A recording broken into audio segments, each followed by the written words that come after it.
Estamos aqui mais uma vez no nosso RGCast, né, para tratar como o tema principal das nossas conversas será a questão da saúde. A saúde que o povo precisa e merece. E aproveitando essa oportunidade de lançamento dos nossos encontros, já falar sobre o simpósio que está para acontecer agora, nos dias 27 e 28 de abril, no Teatro SESI. É o simpósio, é o quarto simpósio, né? Quarto Simpósio Nacional de Gestão Pública e Privada. Será um ambiente onde a gente está trazendo 55 palestrantes, pessoas extremamente conceituadas no mercado. Tem até gente de fora, a gente vai estar fazendo uma conexão com os Estados Unidos para poder trazer um assunto de suma importância. Ele vai estar participando de mais de uma mesa, mas isso aí daqui a pouco a gente fala. Então é isso, dando continuidade a esses encontros, eu estou aqui com meu amigo, professor, orientador, mentor, meu presidente, Cristiano Quinan. Cristiano, seja muito bem-vindo aqui no nosso bate-papo. É naquele clima de informalidade, né? A gente está aqui trocando o nosso conhecimento, enfim, e participar ao nosso público, né? A questão do que você está fazendo no Brasil e no mundo, e também trazer um pouco do que a gente vai estar discutindo nos nossos encontros no simpósio. Renato, obrigado mais uma vez. É sempre uma honra estar contigo, compartilhando conhecimento, e desde da primeira jornada, do primeiro encontro, do primeiro simpósio, levando conhecimento, levando informação, levando a discussão, aquilo que a gente precisa evoluir, que a gente precisa tratar com muito carinho, que é a gestão pública e privada, porque afinal de contas a gente não tem o sistema privado e o sistema público, a gente tem um sistema único de saúde que é integrado e financiado tanto pelo sistema público, tanto pelo sistema privado. Então a sua iniciativa de trazer a discussão a gestão público-privada, ela é essencial, e te acompanho, minha admiração e meu respeito, e sempre meu elogio por essa garra, o simpósio sempre crescendo, o simpósio sempre trazendo discussões de grande relevância para que a gente possa refletir o que a gente vai fazer amanhã para a saúde. Aliás, o que a gente vai fazer hoje pela saúde, porque a saúde é algo que está em crise, sempre esteve em crise. E agora eu venho utilizando uma referência que a gente está dentro do Titanic, no restaurante, escutando violino e o Titanic afundando. Muita gente fazendo, mas a gente precisa sentar à mesa, discutir soluções em conjunto, e o simpósio ele vem trazer isso, e vem trazer essas reflexões. É sempre uma honra estar contigo, e convido todos para que estejam participando do simpósio. Eu farei uma participação à distância nos Estados Unidos, de onde eu moro. Estou aqui hoje contigo, embarco para os Estados Unidos, para casa, mas dessa vez, um terceiro simpósio, eu fiz questão de vir pessoalmente. Agora, infelizmente, eu vou estar nos Estados Unidos, mas com todo prazer compartilhando sobre gestão, compartilhando sobre a experiência do paciente e trazendo essas reflexões que a gente precisa contribuir e fazer a nossa parte. Você está fazendo mais do que a sua parte, gente. Você está agregando 55 palestrantes de renome para discutir a saúde brasileira. Então é um simpósio de fato nacional que o Goiânia vai receber agora no mês de abril. Então parabéns, é sempre uma honra bater esse papo contigo, meu amigo. Essa honra é minha de tê-lo aqui. Você falou de estar indo para os Estados Unidos, né? Olha só que coincidência. Conta para o nosso público o que aconteceu ano passado. Ano passado nós fizemos diversas reuniões, né, online, o Cristiano lá nos Estados Unidos, e ele me ajudou bastante na organização, conexão com alguns palestrantes, a discussão da formatação da mesa, mas ele estava lá, e a gente estava naquele momento, na Green Card. Fala um pouco sobre isso aí. Isso é o amigo, que eu respeito bastante, admiro, e eu esforço para que a gente possa fazer isso pela saúde brasileira. Então, eu, depois de 3 anos nos Estados Unidos, sem vir aqui, porque eu peguei a pandemia, peguei o meu processo de imigração que atrasou por conta da pandemia, que a imigração americana fechou, mas eu já estava lá de forma legal, e meu green card chegou em julho do ano passado, em agosto eu desembarquei, foi em agosto? Não. Foi logo em seguida. Foi. Nosso simpósio foi 27 de julho. De julho, então. Meu green card chegou em julho, eu embarquei para o Brasil, depois de 3 anos sem ver minha família aqui no Brasil, eu desembarquei em Porto Alegre, direto dos Estados Unidos em Porto Alegre, peguei um ônibus, fui para Cascavel e a primeira pessoa que eu encontrei depois desses 3 anos nos Estados Unidos de volta ao Brasil foi o Renato no terceiro simpósio nacional de gestão público-privada que aconteceu em Cascavel. Então foi uma peregrinação, mas valeu a pena porque a gente trouxe e a gente fez uma mesa com uma pessoa que eu admiro bastante, que vai estar no simpósio, que é a Gisele, onde a gente teve a oportunidade de falar sobre a experiência do paciente, agora de forma contínua, mas bem mais aprimorado. Aprendi bastante lá para cá, Gisele também, então a gente vem compartilhar mais uma vez uma mesa sobre esse tema que é a experiência do paciente. É um tema que nos rodeia, é um tema que a gente acha que é um tema moda, a moda da experiência do paciente, que isso é luxo, isso é complexo, isso é mimimi, isso é frescura, e não é. A experiência do paciente é a jornada completa de cuidado de todos nós que podemos ser pacientes. Então a gente precisa compreender como é essa jornada, desmistificar essa jornada, aquilo que a gente sempre traz, ela não é complexa, a gente complica as coisas. E a gente tem cases de experiência do paciente, mas a nossa disposição é começar a fazer, essa disposição de fazer, e a equipe de vários hospitais já vem se aprimorando nesse sentido, mas entendam a experiência do paciente como o cuidado de forma plena, onde a gente passa a entender como é a jornada, a gente vai desenhar a jornada desse paciente, a gente vai convidar o paciente para participar da construção da jornada e da experiência dele. E a gente envolve o paciente dentro desse desenho e, no final das contas, todos ganham, e principalmente o paciente, quando a gente fala da jornada de cuidado dele e da família. A gente traz isso como uma necessidade a ser trazida para a estratégia das instituições de saúde, que sejam públicas ou privadas, para o futuro do cuidado. Uma vez que a gente tem a gente começou a certificar e ter muitos processos e travar e complicar todo o processo de cuidado. Nada contra, é necessário a gente garantir a qualidade e a segurança do paciente. Eu não posso discutir a experiência do paciente sem qualidade e segurança do paciente, mas eu sempre sou um crítico, não das certificações, mas agora a gente tem certificação nos Estados Unidos e no Brasil de humanização da saúde. Não faz sentido. Então, por onde andamos que a gente perdeu o básico do cuidado, que é a humanização. Ser humano, Né? porque a gente cuida de humano. Então, a gente precisa de resgatar isso, e isso passa pelo engajamento, isso passa pela reconquista da relação médico-paciente, família, equipe assistencial, passa pela experiência dos colaboradores também, a experiência do médico.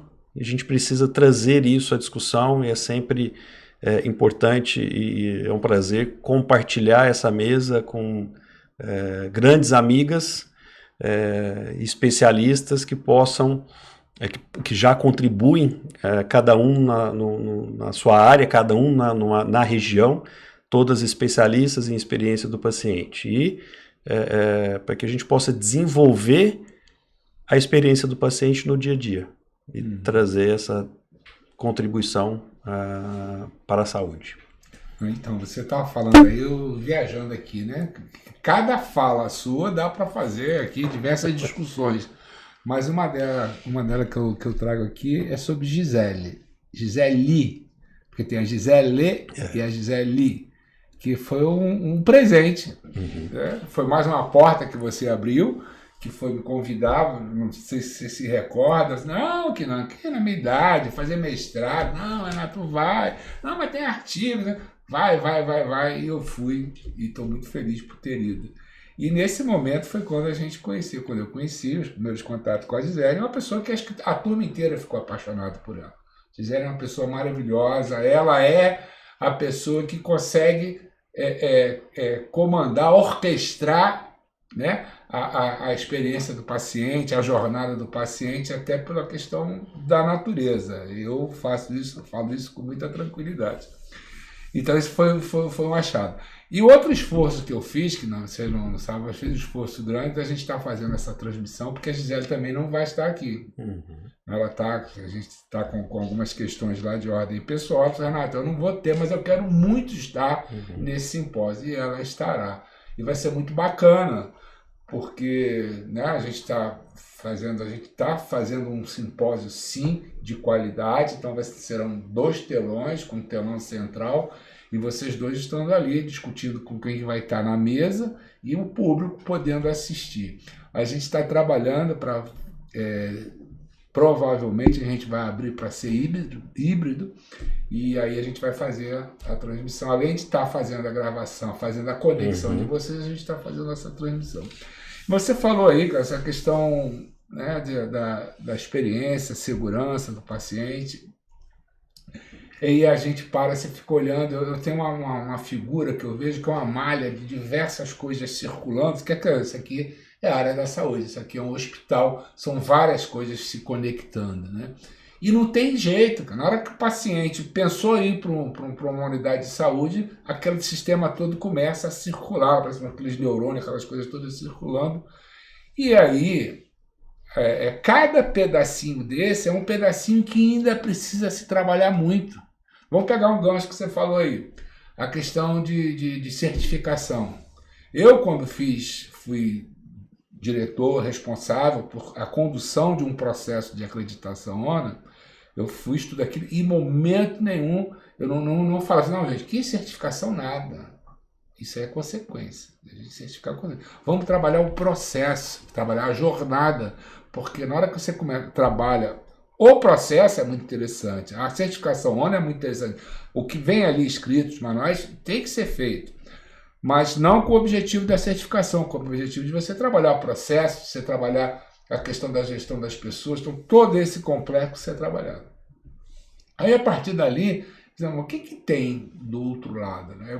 Onde eu fui buscar esse conhecimento e me fiz. Hoje eu sou avaliadora, fiz a certificação, fiz todo aquele processo, e eu vejo que realmente tem muita coisa ainda a caminhar. Eu acho que ajudou muito. Ajudou muito, mas ainda tem muito a ser feito. Muito a ser feito porque tem muitas organizações, muitas pessoas que trabalham nisso no dia a dia e pensam na questão do certificado, de pegar aquela coisinha e não permite que se torne sustentável, que seja internalizado tudo isso. Isso é um problema. Né? Então você vê, né? A experiência do paciente, a jornada do paciente, a questão da qualidade, a questão de uma outra coisa que tem um impacto muito grande que passa por aí, é a questão dos custos da saúde. Aí a gente vai lá na questão do custo da unidade, a questão do custo do tratamento, você tem a questão do custo de como isso se processa e como isso se cobra, não só a cobrança, que existe uma cobrança dentro da gestão pública, que a saúde é pública, mas a gestão pública e a gestão privada. A gestão pública também é cobrada, tudo que você faz ali você tem que fazer encaminhamento, e é feito o faturamento da União para o Estado, e aí tem aquela composição tripartite, mas isso é uma outra conversa. E tem a questão do privado, que também que tem a suplementar, né? Saúde suplementar, que custeia tudo isso. É outro. E você tem outros componentes disso, isso você vai não, vou pedir que você comente um pouco, que é a questão dos outros players que têm interesse nesse processo, que são as empresas, é o individual, as empresas, que eu fiz uma apresentação num congresso que teve aqui, que é a questão do custo da saúde, né? Nas empresas. E no custo de recursos humanos, eu não sei se esses dados estão atualizados, 16% é com essa questão de plano de saúde, que não é o suficiente para atender a demanda dos chamados colaboradores, porque nem sempre é o plano de saúde que resolve, é tratar de forma sistêmica a saúde daquela pessoa. Então tem toda essa questão de custo e tem um desperdício. Isso tudo para chegar ao ponto de falar do desperdício. É um percentual altíssimo, porque se você me desse uma atualizada, eu já tive 45%, 53%, depende do segmento, foi em 30%, mas eu sei que são números, são de 2 dígitos, no mínimo. E isso é um absurdo. O custo da saúde está sendo desperdício. Quer dizer, quantos milhões se perde que a gente poderia estar investindo na atenção básica, estar investindo melhores nos processos e a gente melhorar a saúde. Eu gostaria que, se você puder, falar um pouco dessa questão. Esse é o grande desafio. Antes de trazer esses pontos do sistema, acho que é importante ressaltar que a certificação ela não pode estar no quadro. A qualidade e a segurança não pode estar no certificado. A qualidade e a segurança ela tem que estar a cada segundo dentro desse hospital. Porque a gente tem o risco, esse risco a cada dia vem se aumentando. A gente tem fatores emocionais que vêm influenciando a qualidade, a segurança do paciente. E, por exemplo, a experiência do paciente só veio fazer parte das certificações, tanto do manual da ONA quanto da Joint Commission, no ano passado. Isso traz a importância da discussão sobre a experiência do paciente. Então, é algo que tem que estar na nossa estratégia das instituições de saúde, que sejam elas públicas ou privadas. Então, isso é um ponto que é importante deixar registrado e essa é a evolução. Quando a gente fala do sistema e da complexidade dele, ele é insustentável. Então, a gente tem algo extremamente diferenciado, que está previsto na Constituição do nosso país, que é saúde para todos. E saúde, tudo para todos. Qual é a fonte de financiamento? De onde vêm esses recursos? E aí a gente começa a comparar. Hoje o Brasil se espelha em que modelo? Ele se espelha no modelo americano, que hoje consome 19% do PIB americano. A saúde consome 19% do PIB americano, isso representa 3,5 trilhões de dólares por ano. Isso, a gente tem o envelhecimento da população, a gente tem o adoecimento da população, e tudo isso é insustentável. Só que a gente tem o exemplo, a gente é espelho do sistema americano, só que o sistema americano ele não deve ser exemplo para nós. Exemplo para nós deve ser o sistema europeu, o sistema canadense, porque eles se assemelham no modelo de financiamento, que seja público ou que seja privado. A primeira causa de falência em saúde, falência individual nos Estados Unidos, que é possível pedir falência individual, é conta médica. Sempre trago o exemplo, tive nessa minha mudança para os Estados Unidos, tive um cálculo renal nos Estados Unidos. E tive que ir para o pronto-socorro, para o ER. Tive que fazer uma tomografia com contraste. Essa tomografia com contraste me custou 8 mil e poucos dólares.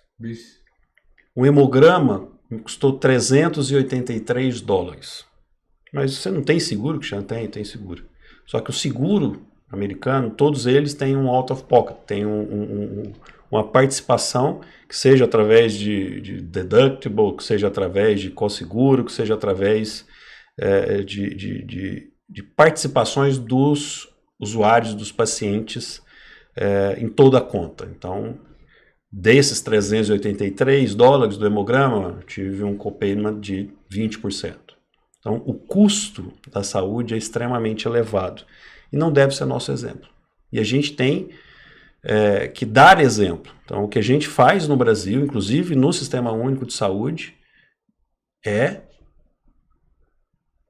exemplo para o mundo inteiro.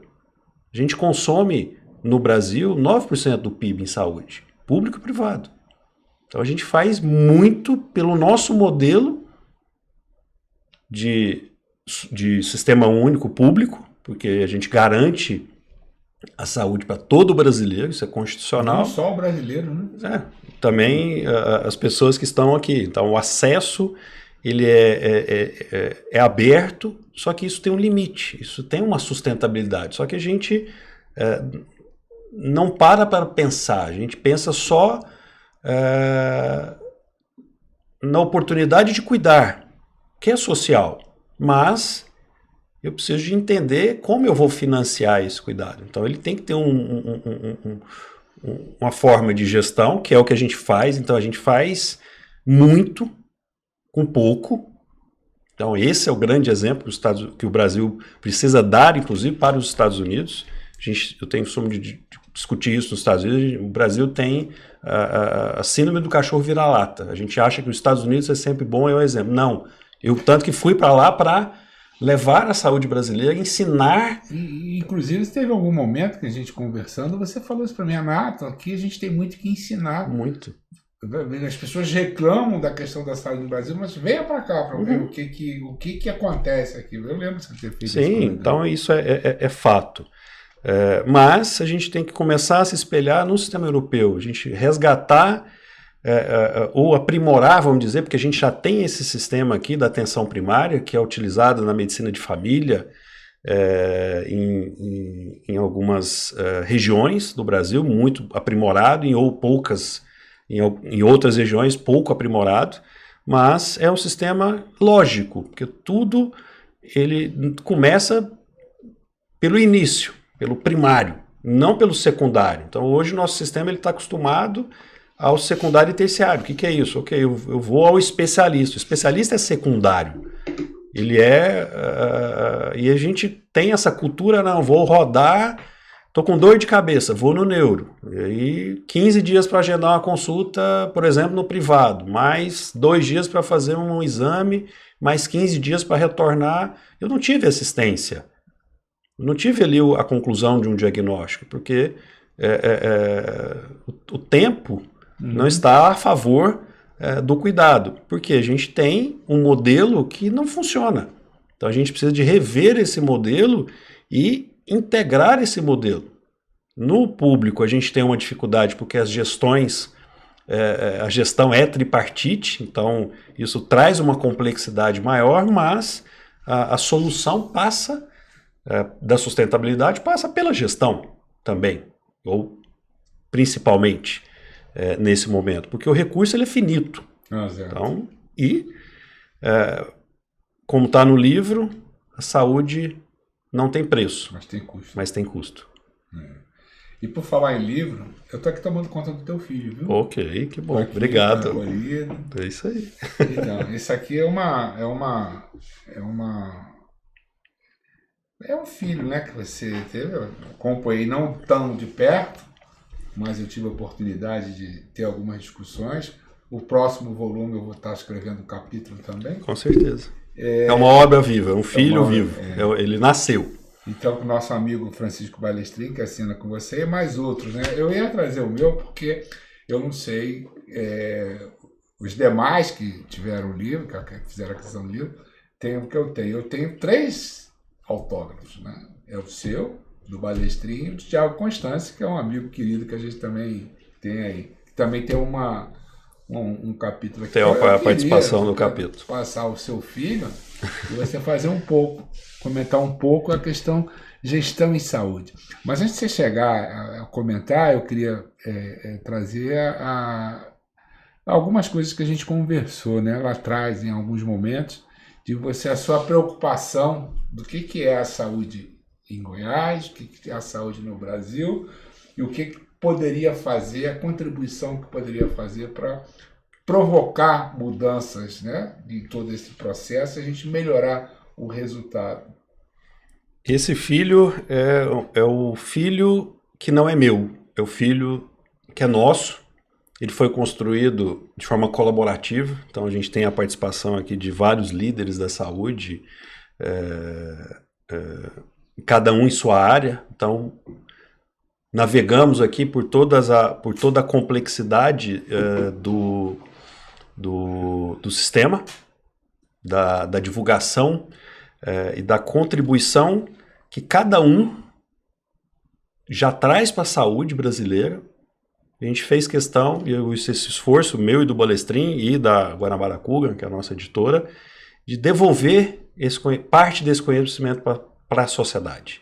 Por que para a sociedade? Não só para os gestores, os líderes, os trabalhadores da saúde. Porque a sociedade precisa discutir a saúde, não só nós. Então, há necessidade do envolvimento de toda a sociedade. E aqui é o início dessa discussão. Por que eu chamo de uma obra viva e o filho de fato? Porque ele nasceu e ele é vivo. Porque o conhecimento é vivo. Então, aqui, a proposta aqui no livro, como referencial teórico e com entrevistas e discussões também com esses líderes que a gente precisa ir aprimorando dia a dia. Então, é o lifelong learning, é o conhecimento constante, é o conhecimento contínuo que a gente vai trocando, que é o que você faz no simpósio. Então, o simpósio, ele desenvolve e traz essas discussões e a gente tem a possibilidade, inclusive, que é o que você está fazendo aqui, inclusive, de deixar isso para outros momentos, deixar isso para sociedade. Então, eu fiz isso através dessa obra, com essa ajuda. Você faz isso com o simpósio todos os anos. Então, o nosso trabalho e a nossa responsabilidade é essa, é devolver para a sociedade conhecimento e promover debate, promover a busca dessas soluções. E a gente só vai conseguir transformar alguma coisa, reconstruir alguma coisa, e até as pessoas, por que é um guia prático para reconstruir o futuro? Mas o futuro não está construído. Como é que eu vou reconstruir alguma coisa que não está construída? E aí você explica isso? A resposta é, a gente sabe o que vai acontecer no futuro se a gente continuar como está. Por isso que a gente precisa reconstruir o futuro a partir dessa visão, porque o que a gente vive na saúde, que seja pública ou privada, é crítico, é um caos. E a gente precisa de forma colaborativa, de forma cooperativa, de forma em grupo, vir para o lado da mesa aquilo que meu querido amigo Gonzalo Vecina, que também estará no simpósio contigo, sempre trouxe. A gente tem um conflito na relação no sistema de saúde. E a gente precisa passar para o mesmo lado da mesa e negociar, conversar, mudar modelo assistencial, mudar modelo de remuneração, porque o modelo assistencial como está e o modelo de remuneração como está, ele ele é o fracasso. Estamos hoje no sistema privado, com todas as operadoras a maioria das operadoras, mais de 95% das operadoras de saúde privadas do Brasil, encerraram 2022 com resultado negativo.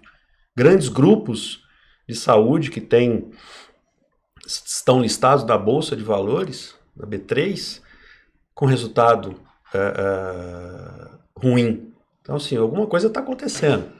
Algumas já desfazendo de ativo, né? Muitas desfazendo de ativo, desalavancando para tentar viabilizar, de forma muito inteligente, é uma estratégia, mas a gente precisa de algo mais. Então a gente precisa de ousar a fazer mais, porque o tempo ele não mais existe para isso. Então, se a gente não fizer nada hoje, amanhã a gente não sabe como vai comportar-se os 80%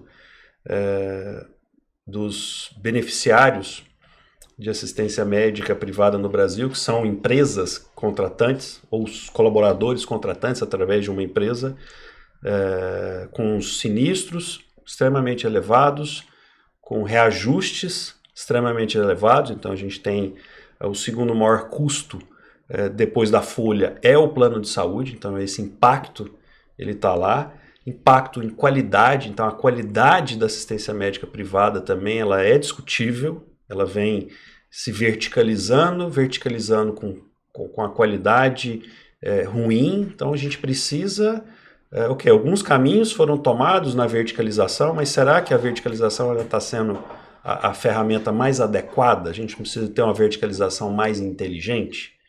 Então a gente tem que discutir sempre, eu acho que esse momento aqui do IRG Cast, do simpósio, em toda oportunidade que a gente tem em trazer essas discussões. Eu acho que o conhecimento, e aí aqui concluindo a questão do livro, é o que vai transformar.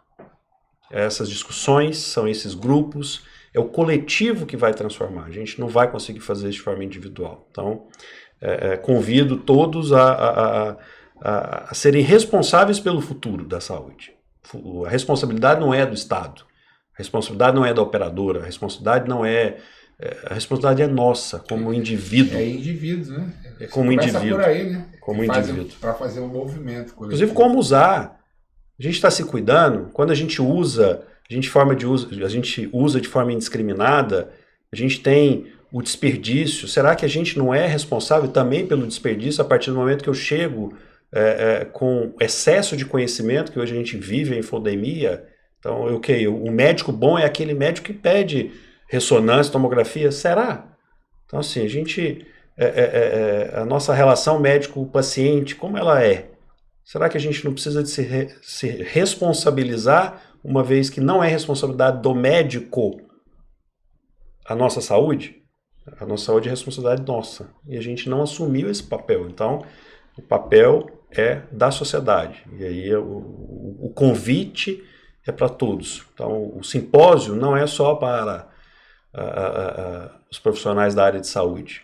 São para todos, para os advogados que estão no mercado, que estão influenciando, sim. Trazer temas, né, que envolvem as questões jurídicas, também vai ter mesas com discussões muito interessantes. Todas. E a gente começar a discutir de verdade algo que todo mundo está falando agora que está montando, um ecossistema de saúde. Não, o ecossistema de saúde é diferente. Não é o que está sendo apresentado. E o que está sendo apresentado? Então, o que está sendo apresentado é uma mudança do sistema de saúde. O que é a mudança? Eu vou verticalizar. Não. O ecossistema ele se envolve, inclusive, em temas sociais, ele se envolve em temas de transporte, de mobilidade, de cidade, de varejo, de comportamento. Isso é um ecossistema. Não é um sistema de saúde como ele é mudado. Não, a gente precisa transformar. A transformação é fazer aquilo que a gente faz de forma diferente. O que a gente está fazendo, a gente está promovendo mudanças naquilo que a gente já sabe que não funciona, que é o modelo assistencial, o modelo de remuneração. Ok, é uma iniciativa, é um caminho? Mas a gente precisa de pessoas mais ousadas para fazer essa transformação e fazer essa bandeira. A gente vai voltar mais nesse assunto um pouco mais à frente, mas eu queria trazer aqui, você falando, a gente vai refletindo, vai resgatando a questão de colocar na mesa todos os interessados para discussão. E é muito difícil. Eu já fui a alguns momentos. No Conex teve isso, na Hospitalar, em ANAP, diversos momentos para fazer essa discussão. É muito difícil. Mas eu acho que a gente não deve desistir. E aí vai. Eu acho que a gente trazendo a questão do simpósio é mais um momento de se fazer isso. Não. Se você avaliar, se pegar todo o programa, não está todo mundo sentado ao mesmo tempo fazendo a discussão e tendo aquele debate. Mas você tem ilhas de debate, que na hora que você faz uma avaliação sistêmica de tudo que está aquilo, é a grande contribuição que está se fazendo para contribuir para a mudança necessária que a gente precisa ter. Então, é muito importante, sabe, esse insight, as pessoas entenderem que tem que estar se disponibilizando para eles, participarem, pegar o conteúdo, refletir e ser multiplicador daquilo que precisa ser multiplicado. Mas voltando um pouquinho também de uma outra coisa que você falou, que me remeteu lá quando você estava conversando comigo na questão do mestrado. Não sei se você se lembra disso. Não, Renato. Eu andei pegando uns artigos, né, de quem que fazia tradução e tudo foi em relação à jornada, à experiência do paciente. Eu falei, não vou nessa linha. Um cara, tantos anos de saúde, dirigente, eu vivenciei isso nessa linha. Eu estava começando ali. No meio do caminho, através do Sebex também, a gente fez aquela leadership, né? Que é você ser o cara da tecnologia e inovação. Imagina, o Coroão. Aí eu falei assim, não, mudei, fui. Meu mestrado, minha dissertação está em cima disso. Mas, onde eu quero chegar?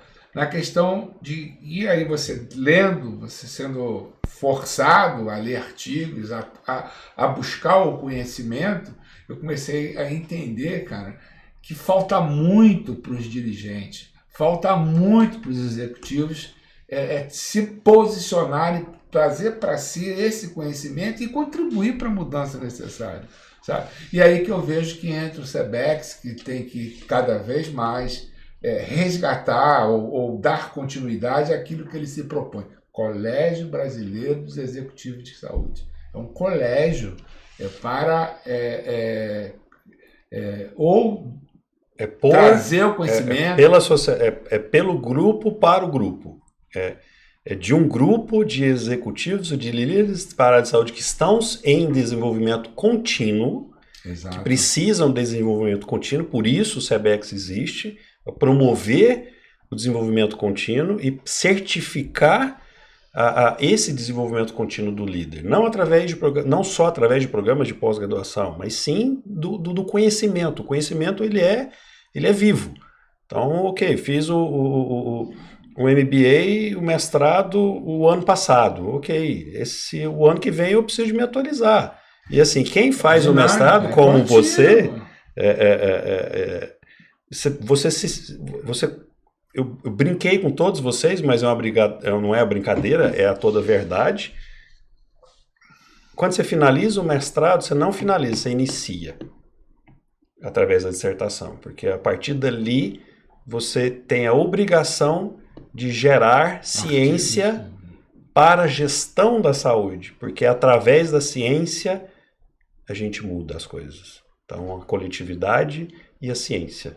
Então, é o comportamento do indivíduo em coletivo e a ciência, que ela tem uma base, ela tem vamos dizer assim, cientistas por trás de tudo isso, se dedicando, se desenvolvendo, como você agora, que a gente inicia ali uma nova jornada de desenvolvimento. A partir da sua conclusão, a gente inicia um novo estudo. Vai chegar a uma outra conclusão e assim a gente evolui através, por exemplo, do colégio, nesse desenvolvimento contínuo. Porque se a gente para como um dirigente, como um líder, não, eu estou bem, eu cheguei, eu sou professor, tô satisfeito, já cheguei. Não. Isso não significa nada. Se a gente se acomodar na posição, a gente para. E a ciência não para, a gestão não para, a evolução não para. E por que eu vou parar? Atrás de um título de executivo, atrás de um título hierárquico. Então eu tenho essa visão. Eu sou sempre um aluno. As pessoas me chamam de professor, mas eu aprendo com você aqui batendo papo. Eu aprendo indo para o simpósio, escutando os pares, os colegas. A gente faz relacionamento, a gente tem ali a oportunidade de conhecer outras pessoas, conhecer outros mundos, conhecer outras dores, compartilhar as nossas E dores. quanto mais você vai, quanto mais você olha, você diz, eu não sei nada, deixa eu pegar uma... É e isso. vai, né? É isso. Esse é assim. O mundo é assim. Então, mas isso é o combustível para a gente. E a gente tem que entender que a gente tem um objetivo final, que é cuidar do outro. Então, a nossa responsabilidade é muito maior do que outras indústrias. Eu até brinquei, porque a gente tem uma emissora que um trabalho, concordo, valorizo bastante, que o agro é pop, o agro é tudo. Não. Calma aí. O agro é tech, o agro é tech, o agro é pop, o agro é tudo. Não. A saúde é tudo. O indivíduo é tudo. O agro é uma indústria. A saúde, ok, ela é um negócio, ela é um comércio, nada de errado com isso, mas a gente está tratando de humano. Não é pecado ganhar dinheiro. Não é pecado, ela é necessário, precisa ter sustentabilidade, por isso que a gente precisa de frequentemente revisitar, por exemplo, custos, desperdícios. Que a gente vai estar falando sobre isso no simpósio. Que é como unha. A unha cresce, eu tenho que sempre revisitar isso, processos, pessoas. As pessoas mudaram, o comportamento mudou, as gerações mudaram, a relação entre os colegas mudaram, a forma de transmitir conhecimento, olha aqui, o que a gente está fazendo, mudou. Então, assim, a gente não pode parar atrás de um título, atrás de um cargo, ainda mais na saúde. Você falou aí a questão da evolução, né? Em algum momento aí a gente estava falando a questão da evolução das pessoas, né? Da evolução das pessoas, a questão dos processos, a questão da tecnologia. E aí é um assunto que eu até comentei no nosso último encontro, a questão da eficiência operacional. Tudo. Alguém precisa mudar esse parafuso aqui, porque para mim tudo gira em torno disso, esse tripé. Você, para trabalhar lá, qualquer coisa, diferença do paciente, eficiência com a pessoa, o processo muito bem azeitado, senão destrambelha tudo, afeta custo, e a tecnologia que vem cada vez mais forte para azeitar e fazer isso tudo acontecer, né? Você vê diferente, até uma consulta ao meu professor, é diferente, você enxerga diferente, que não pode fugir muito disso? Não, é isso. É pessoas, processos e a tecnologia. Tecnologia é uma ferramenta, pessoas e processos é o fundamental. A tecnologia é a ferramenta que conecta pessoas, processos, mas algo que a gente não pode esquecer. Acima dos processos, tem pessoas. Quem constrói processos são pessoas. Exatamente. Então, do tripé, é um tripé meio manco. Mas meio manco no sentido que as pessoas têm um peso maior dentro desse tripé. Tanto na construção do processo, quanto na utilização das ferramentas da tecnologia a favor das pessoas. Que é uma reflexão, ok, a gente avalia isso de forma separada. Eu tenho pessoas, processos e tecnologia. Não, tudo junto. Então, não é um tripé, é uma unidade em volta de um objetivo, de uma entrega, de um desfecho, de um cuidado, o cuidado adequado, no tempo adequado, ao custo adequado. Com experiência e jornada completa de cuidado. Desde antes dele chegar até a nossa instituição de saúde, e a jornada de cuidado ela não termina. Por que não envolver o pós-jornada das instituições? Porque a saúde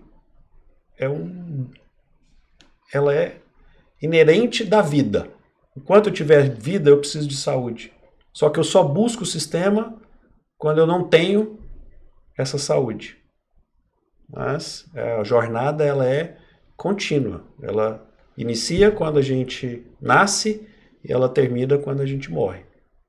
Só que eu só participo, estou só entendendo parte da jornada da pessoa E a saúde, ela precisa de ser incluída nisso. Pode parecer piegas, pode parecer apaixonante da minha parte, mas é uma reflexão que eu sempre faço dentro do desenvolvimento da saúde. E aonde a gente vai chegar, como é que eu vou reengajar ao cuidado, como é que eu vou trazer o indivíduo para essa discussão sobre a sua saúde, como é que eu vou evoluir na experiência do paciente quando eu compartilho a decisão de uma cirurgia ou de um tratamento clínico, a decisão de um cuidado paliativo com o paciente e a família do paciente. Então essa decisão não é do médico ou da equipe assistencial, ela é do paciente. Como é que eu vou devolver essa decisão para ele? Como é que eu vou participá-lo? Então, há uma oportunidade gigante, saúde, ela está aí, ela precisa ser cuidada com responsabilidade, gerida com responsabilidade. E esse é o papel nosso como líder, como executivo, como aluno, como ouvinte, como palestrante, como colega, e a gente sempre tentar construir isso em junto. Não em ilhas, ok? A gente precisa viabilizar um simpósio, mas a gente precisa chegar e aí já fica a reflexão para o próximo simpósio ou para esse, como a gente faz, ou como a ONU faz, a gente chega numa conclusão e torna essa conclusão pública. Muito bom. A gente fazer algo em direção ao futuro da saúde, que é amanhã, é hoje. É hoje, é o amanhã que é hoje. Deixa eu te falar, você está falando aí várias coisas. Rapaz, eu estou viajando demais aqui. Eu vou ficar. Está sendo excelente essas conversas que eu tenho tido aqui. Desse trabalho de mestrado, né, eu tive que fazer as partes, na construção, fazer entrevistas. Então, eu fiz entrevista, consolidei as entrevistas, fazendo análise da entrevista. E aí ficou muito claro, eu peguei os executivos, CEO, mais voltado às startups, né? E ali eu fui me observando e os comentários, o problema que se tem na formação dos executivos. A falta de conscientização. A gente está falando, sempre tem suas exceções, a gente não estou generalizando, não. Mas estou falando de amostragem, das amostragens, da falta de formação e da conscientização do cara que ele tem que buscar o conhecimento, que ele não pode parar, isso é contínuo, o conhecimento é contínuo. Então, nessa questão, onde a gente constatou essa situação e teve numa das perguntas é o que precisa ser feito de formação. E aí também é uma coisa que tem que ser contínua, preciso estar atento. Tem o Colégio Brasileiro Executivo de Saúde, mas existe disponibilizado no mercado formações. E aí quando a gente abre uma formação, abre um MBA ou um projeto, como é um projeto, que eu acho que você comentasse um pouco também sobre isso, que você está coordenando, né, de formação, de liderança, você vê que não tem uma adesão. Quando sai esse negócio desse, você tinha que ter briga, não, acabou, segura, vai para a próxima turma. Isso já aconteceu em alguma disciplina no passado, mas isso não tem hoje. Você não vê a ambição das pessoas, o que está sendo disponibilizado. Como no próprio simpósio, você não está disponibilizado ali quanto conhecimento, você não vê uma briga por aquilo. Então, esse projeto, eu tenho orgulho e agradeço mais uma vez de você ter me convidado para participar do corpo docente desse projeto. Como é que você vê isso? Né? É mais um filho, tá, sob o psicológico, tem outros que estão envolvidos, né, nesse processo. Mas e aí, como é que você está vendo isso? Isso está sendo disponibilizado. A gente ainda pode fazer inscrição, as pessoas podem buscar, sim. A briga está muito grande, o caminho é esse mesmo, a gente disponibilizar e para o mercado, para as pessoas buscarem esse autoconhecimento? Como é que está isso? Para quem é direcionado? Ou o perfil que estão procurando? Enfim. Assim, a gente se envolveu, assim, a minha experiência na vida executiva, na vida empreendedora, e na vida acadêmica. E na vida acadêmica a gente tem essas responsabilidades. Então, de um programa de mestrado, com o SEBEX e a Unialfa, onde a gente tem a oportunidade de aprimorar a ciência, desenvolver a ciência e gestão da saúde, um programa mais robusto, um programa mais que exige muito mais, tá, a experiência, porque ele nunca vai terminar. E um programa de desenvolvimento. Ok, a gente tem título e a gente tem um programa que te titula mestre e que te abre oportunidades, e um programa de desenvolvimento, que é um programa do dia a dia, onde a gente desenhou esse programa baseado em estudos de caso, que significa a realidade do dia a dia. Então, não é acadêmico, ele é trazido, tanto o mestrado, que ele é profissional, mas também o programa de desenvolvimento da AGIR, do ensino AGIR, para que a gente possa discutir o dia a dia e trazer professores executivos que estão ali no dia a dia, sofrendo com dor, tentando buscar soluções e compartilhar esses cases que são verdadeiros. Ok, eu estou pegando a academia, a teoria, e estou trazendo ela à prática. Como eu consigo aplicar, por exemplo, o valor em saúde, o VBHC, o Value Based Healthcare? Ok, está na teoria, mas quem já aplicou? Quem já aplicou, como aplicou? Tem outros cases? Quem está fazendo algo semelhante entregando valor? Então, é um programa onde a gente traz essas discussões reais com professores executivos e convidados. Então, e aí quando a gente fala da sede pelo conhecimento, a sede está pouca pelo conhecimento da saúde. A gente tem pesquisa realizada pelo próprio SEBEX, a gente tem mais de 1.200.000 líderes na saúde brasileira. A gente tem pouco produto de desenvolvimento. Mas você tem pouco produto para trabalhar essas pessoas? Produto para trabalhar essas pessoas. Então, o SEBEX tem os produtos de certificações, que vem contribuindo com esses desenvolvimentos pontuais de habilidades e de competências focais, como compliance, como a governança clínica, como supply chain, mas o conhecimento ele precisa ser, mais uma vez, isso tudo vai ser debatido no simpósio, hein? Tudo. Então, essa informação, essa formação, esse conhecimento, ele é acessível. Só que eu estou acomodado, ou vivendo no meu furacão, tentando achar uma solução para a crise da saúde, que ela existe, não vamos negar isso. O pior problema é negar o problema. Então, assim, vamos acordar e vamos assumir, estamos com problema. Como vamos encontrar a solução? Então, primeiro, a solução ela não está ali rodando em volta do nosso problema. Então, a partir do momento que a gente sai, vai buscar conhecimento, vai buscar relacionamento, vai conhecer, ter oportunidade de visitar um outro negócio, visitar o que estão fazendo, conhecer o que está sendo feito no Brasil, o que está sendo feito no mundo. A gente abre a mente, a gente abre a oportunidade de construir de forma diferente para o nosso negócio. Então, primeiro, eu tenho que sair de trás da mesa e ir lá fora. Então, isso falta nos líderes da saúde. Quando você fala, para a gente, até para deixar um pouco claro para as pessoas que podem estar com interesse de se inscrever, dentro da pirâmide, né, de estratégico, tático e operacional, esse programa, no caso do Ensino Agir, ele é disponibilizado para qual? Só o estratégico e tático e operacional? Porque às vezes as pessoas acham, não, isso é um negócio que está acima das minhas competências. Ele é para tático e operacional.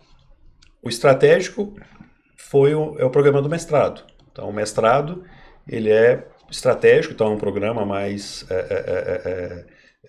que exige mais, inclusive, de tempo do líder, do executivo, que a maioria não tem, inclusive por conta dessa exigência que vivemos na área de saúde nesse processo de encontrar uma solução. Então, a gente precisa ter a gente atende e tanto o SEBEX e a Agir nesse modelo. Então, o SEBEX tem programas nível tático, operacional e estratégico. Ensino Agir, a gente está no operacional e tático, e o mestrado, que é do SEBEX, a gente está no estratégico. Então, assim, tem para tudo, né? Tem para todos. Tem para todos os bolsos.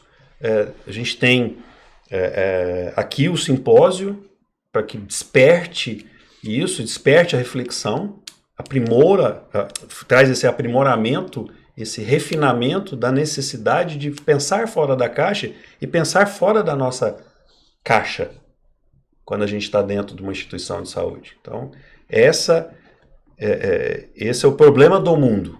Então, a gente está acomodado e a gente acha que sabe, que a gente tem a solução para tudo. Não, a solução muitas vezes está aqui conversando com você, trazendo esses insights, trazendo essa discussão e trazendo a construção de tudo isso. É cocriação. Cristiano, dá para a gente fazer mais uns 5 episódios? Vamos lá. E a gente tem assunto, né? Mas antes de a gente, daqui a pouco tá quase chegando o nosso final aqui, mas eu queria voltar a um assunto que a gente falou ainda há pouco, que é a questão do custo da saúde, a questão de como esse privado está sendo tratado, e eu quero te perguntar isso porque a gente conversou muito sobre a questão da saúde e vamos trazer aqui para o nosso estado.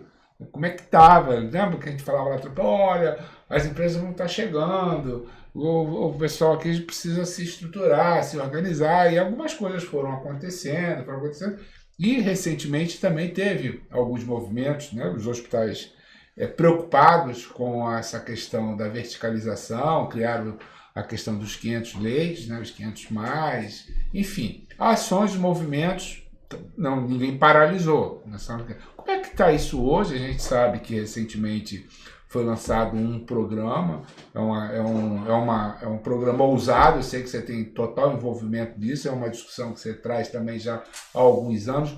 Como é que está isso? Como é que está muito recente? Como é que isso foi aceito? Enfim, você pode estar comentando um pouco sobre isso, porque isso está diretamente relacionado a custo também, né? Não, a saúde, a qualidade. Qualidade, custo, entrega, o corporativo, a entrega desse produto para o usuário final, para a empresa. Então, a gente tem essa ousadia enquanto a PASEG, que é a Associação dos Hospitais Privados de Alta Complexidade do Estado de Goiás.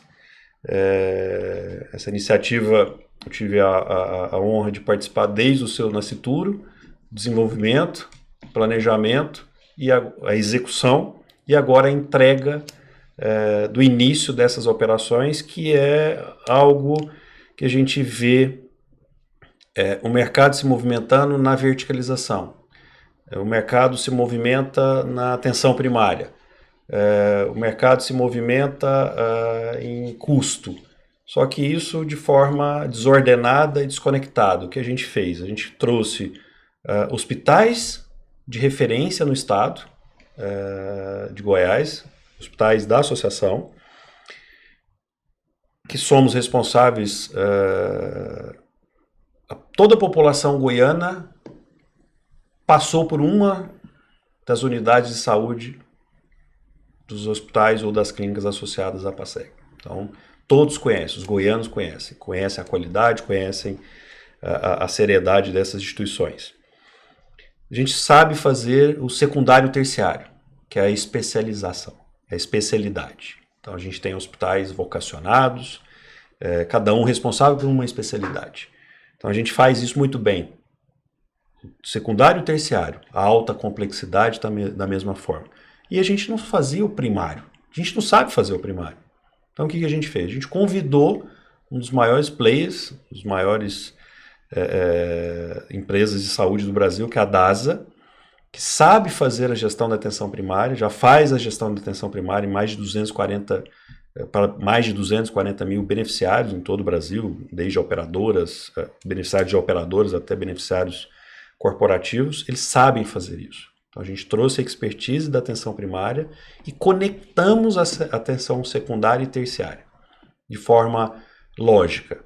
E convidamos as operadoras para que pudessem fazer parte disso, uma vez que a operadora é o mecanismo para oferecer assistência médica privada.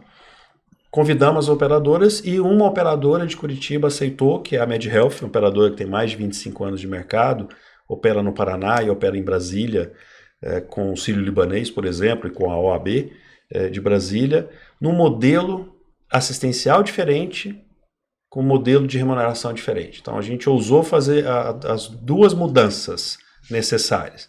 A mudança do modelo assistencial, através dessa integração do primário, secundário e terciário, de forma inteligente, porque eu não precisei de comprar hospital.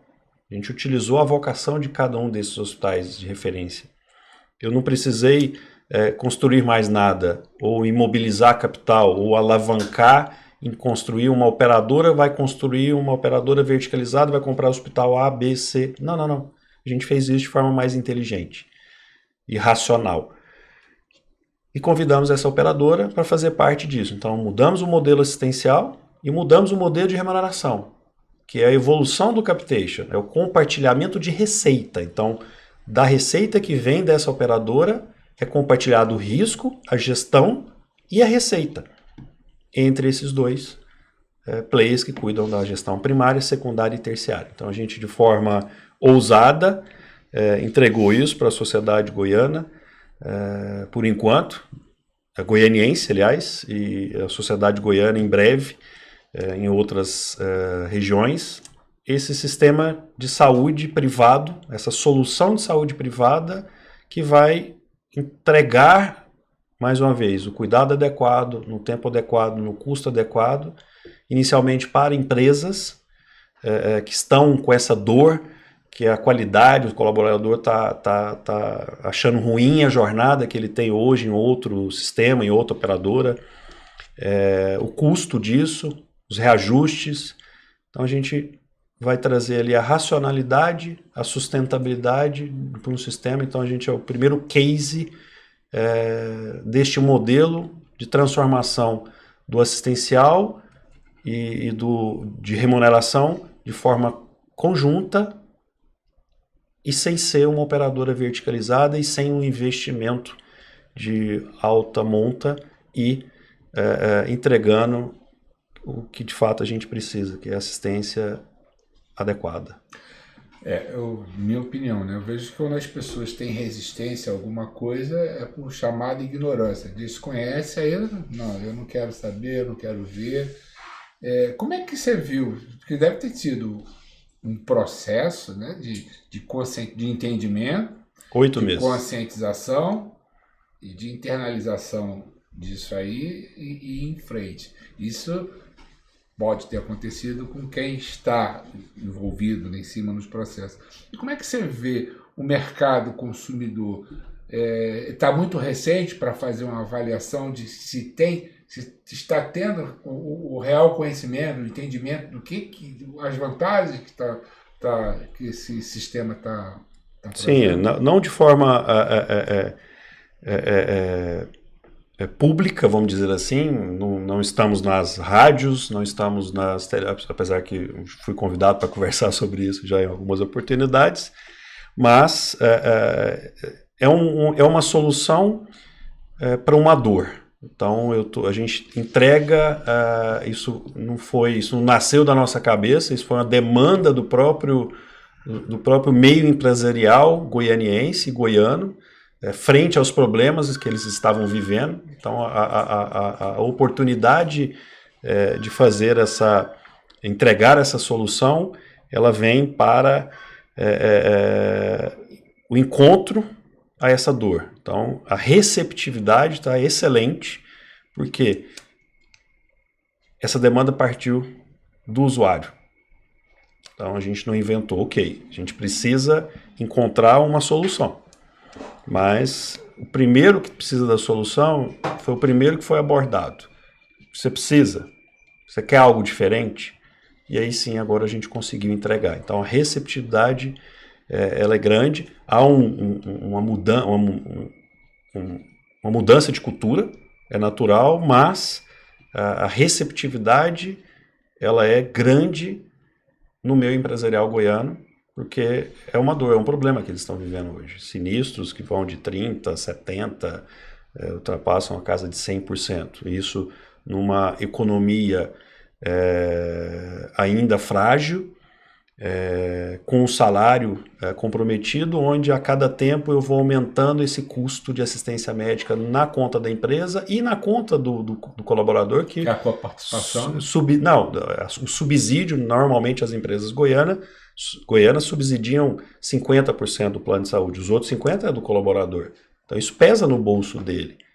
Então eu preciso de encontrar uma solução sustentável, porque ele vai ter uma assistência de qualidade, não é assistência, uma consulta de 5 minutos, tanto que a consulta na APS, que é gerida pela DASA, é no mínimo 25 minutos, porque eu estou trabalhando com medicina de família, eu estou trabalhando com uma anamnese holística do paciente, não por pedaços, não por especialidades. A especialidade, se for necessária, vai ser cuidada por um dos hospitais vocacionados. Então, essa mudança cultural, ela vem agora, recente, mas muito bem recebida por todos, tanto pelos hospitais que tiveram que mudar o mindset do modelo de remuneração, tanto também do modelo assistencial, e o beneficiário que vai ter uma mudança da entrega de fato da assistência, porque hoje ele não tem assistência. Hoje eu tenho dor de cabeça, vou ficar com dor de cabeça, vou no pronto-socorro, vou tomar um analgésico, mas qual é a dor?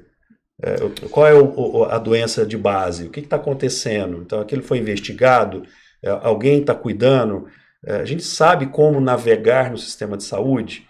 A gente espera e vai para o pronto-socorro porque eu não consegui agendar a consulta, mas não faz sentido. Então, por isso que a gente trouxe a atenção primária àquele que sabe fazer. Mas essa questão que você fala que trouxe, vocês criaram alguma estrutura para estar recebendo esse público? Sim.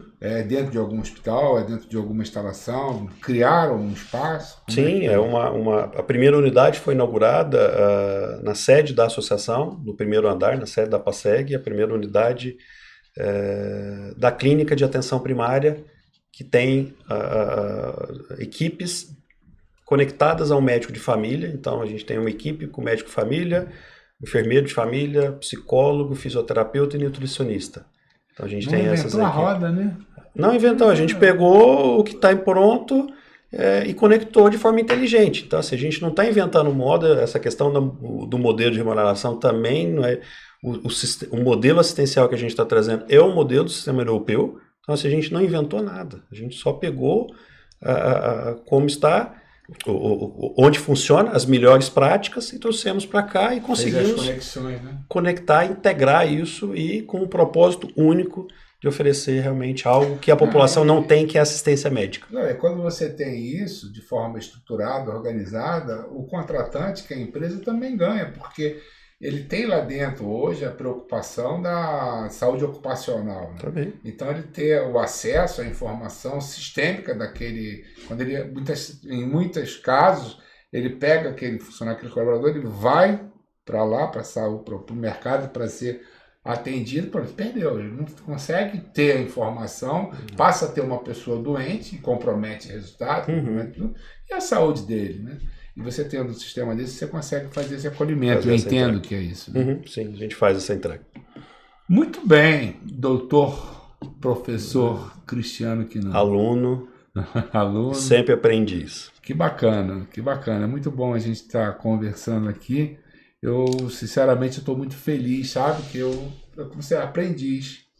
Eu, como venho de uma organização, vamos dizer assim, que trabalha com os 3 pontinhos, e eu sou um eterno aprendiz. Eu fui aprendiz, passei a ser um companheiro, me tornei um mestre, mas fiquei por aqui, porque eu entendo que eu sou um eterno aprendiz e tenho muito que aprender. E cada conversa dessa, você falou isso também, quando a gente se encontra, a gente aprende alguma coisa. E a proposta desse nossos encontros aqui, e a RGCast, é é discutir a saúde, é trazer a informação, né, de quem tem a informação, porque dizem que quando você tem um conhecimento, é obesidade, né, obesidade intelectual. Já que você pega a informação, você guarda. Então você fica com ela ali, você fica obeso. Sim. Então não é, o importante é você ter o conhecimento e fazer esse compartilhamento. E eu só te interrompendo, não é obesidade mental. Porque o conhecimento é uma riqueza. E aí a gente usa, aí depende das gerações, a gente não pode ser o tio Patinhas do conhecimento. A gente não pode guardar essa riqueza que é o conhecimento. Exatamente, é compartilhar. Então, a ideia é essa, a gente trazer essas discussões, trazer o conhecimento, compartilhar tudo isso. E espero que todos estejam lá, que estão nos assistindo, no nosso simpósio, 4º Simpósio Nacional de Gestão Pública e Privada.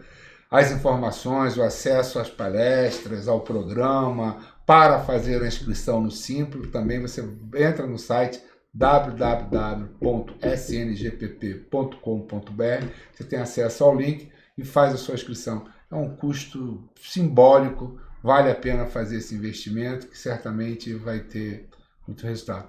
A gente vai ter a palestra de abertura com o Gonzalo Vecina, não precisa nem fazer comentário sobre ele. Nós vamos ter o fechamento, você estaria junto com ele, mas não vai estar aqui, né? Com José Salib Neto, uma referência internacional, um cara que vai estar falando sobre estratégia, muito bacana. E eu vou trazer um amigo, que eu passei por muitas histórias também. Lá em Salvador, meu filho cuidava de uma banda, era a banda Perigolino Babilac. E tem lá o vocalista, o líder da banda, que é o Pietro Leal, está em São Paulo hoje, ele vai vir aqui fazer o fechamento do nosso simpósio com voz e violão, então a gente espera fechar isso com chave de ouro.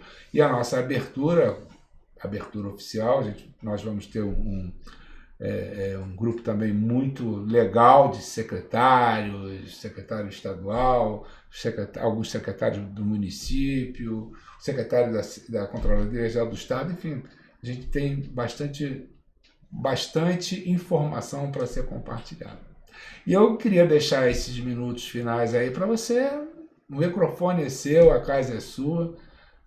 Obrigado, meu amigo. Eu acho que não só o convite para o 4º Simpósio de Gestão Público-Privada, que vai acontecer agora em abril, mas o convite para participar do 5º também, porque isso fica gravado, fica à disposição a qualquer tempo, para que as pessoas possam aqui escutar esse nosso bate-papo e o bate-papo com os outros convidados, inclusive palestrantes, e conhecimento. Então, trazer e assumir essa responsabilidade, vamos sair da caixa, vamos sair da nossa mesa, vamos sair ali da nossa zona de conforto e beber do conhecimento, beber da fonte.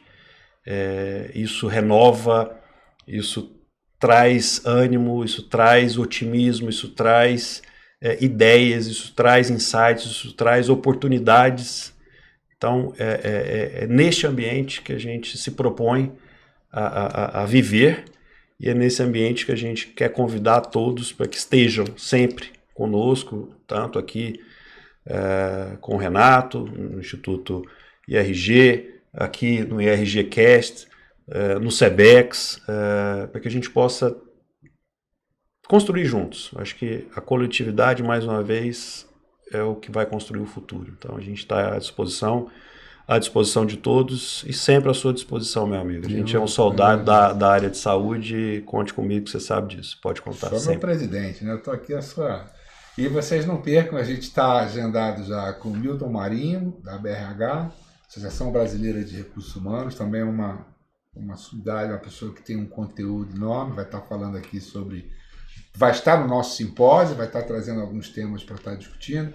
A Karine Eslar, que vai falar no nosso simpósio sobre compliance na saúde. A Analice Arruda Vial também vai falar sobre a questão de um tema muito importante na psicologia, que é lidar com a questão da comunicação, né? A questão das relações dentro das instituições. Vai ter o pessoal da Lamed, enfim, tem uma turma muito boa já agendada e nós vamos estar agendando hoje. Então sejam muito bem-vindos no nosso IRGcast e a gente se encontra, nós nos encontramos no próximo episódio. Um abraço.